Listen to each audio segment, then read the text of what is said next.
వేడుకలో పాలు పంచుకోవడానికి నాకు అవకాశం ఇచ్చినటువంటి బ్రహ్మానందంకి మరీ అంటే బ్రహ్మానందం ఇస్ ఎవరో కాదు, నా ఆల్టర్ ఈగో, నా సోల్మేట్. బ్రహ్మానందాన్ని విపరీతంగా ప్రేమించిన సందర్భాలు ఉన్నాయి, విపరీతంగా ఏడ్పించిన సందర్భాలు ఉన్నాయి, విపరీతంగా కోప్పడిన సందర్భాలు ఉన్నాయి.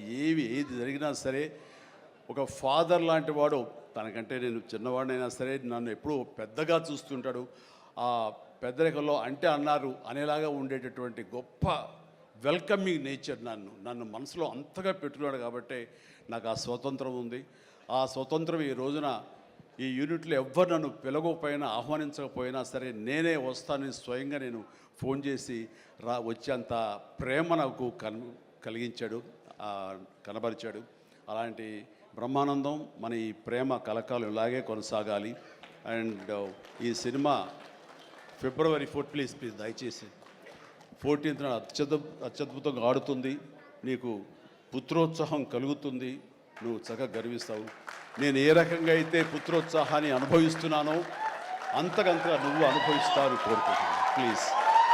ఎందుకంటే మనం ఎంత సంపాదించాం, బ్యాంక్స్లో ఎన్ని కోట్లు డిపాజిట్ చేసుకున్నాము, ఇక్కడ ల్యాండ్ బ్యాంక్ ఎంత మనం చేసుకున్నాము, అది కాదు మనకు సంతోషాన్ని ఇచ్చేది. మన బిడ్డలు అభివృద్ధిలోకి వచ్చి వాళ్ళు చక్కగా ఫ్లరిష్ అయితే అది ఇచ్చేటటువంటి గొప్ప సంపద, ఆనందం, సంతృప్తి అది అంతా ఇంత కాదు. మనం ఎన్ని సంపాదించి బిడ్డలు సరైన మార్గంలో లేకపోతే ఎంతగా కృంగిపోతాం కూడా మనం ఊహించుకోవచ్చు. ఇప్పుడు అలాంటి పరిస్థితి రాకుండా బిడ్డలు ముందు అసలు బుద్ధులు బంగారం నీ బిడ్డలు ఇద్దరి, అది నాకు తెలుసు. బట్ వాళ్ళ భవిష్యత్తు కూడా బంగారంగా ఉంటుందని మనస్ఫూర్తిగా నేను ఆశిస్తాను. భగవంతుని ఆంజనేయ స్వామిని నేను కోరుతున్నాను.